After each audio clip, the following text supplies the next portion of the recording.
اچھا ایک صحابی آئے، یا رسول اللہ میں تو مارا گیا۔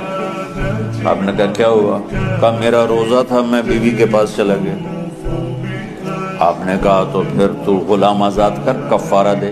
کہا جی میں تو خود غریب آدمی ہوں، غلام کہاں سے آزاد خریدنا پڑے۔ آپ نے کہا 60 مسکینوں کو کھانا کھلا۔ کہ میں آپ مسکین ہیں، میں کینوں کھانا کھلاؤں؟ آپ نے فرمایا پھر آخر یہ کہ 60 روزے مسلسل رکھنے ہوتے ہیں جو کفارے کے ہوتے ہیں۔ وہ کہنے لگا ایک روزے چاہے کم کیتا ہے،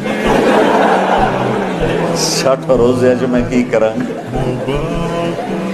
تو آپ نے فرمایا اچھا ٹھیک ہے بیٹھ جا۔ بیٹھ گئے۔ تھوڑی دیر ہوئی تو ایک انصاری صحابی کھجوروں کا ٹوکرا لے کر آئے، یا رسول اللہ یہ صدقے کی کھجوریں ہیں، تقسیم فرما دیں۔ تو آپ نے فرمایا بھائی وہ کدھر ہو؟ کہا جی بیٹھا ہوں۔ آپ نے کہا ادھر آ، یہ کھجوریں لے جا اور 60 گھروں میں تقسیم کر دے۔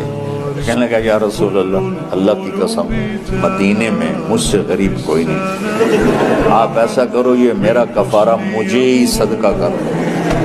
تو آپ اتنا ہنسے کہ یہ آخری دانت نظر آنے لگے۔ ایسا ہنسنا آپ کبھی کبھی ہنستے تھے کہ آخری دانت پورا منہ کھل جائے، تو آپ اتنا ہنسے کہ آخری دانت تک نظر آنے لگے۔ تو آپ نے کہا اچھا جا لے جا تیرے واسطے۔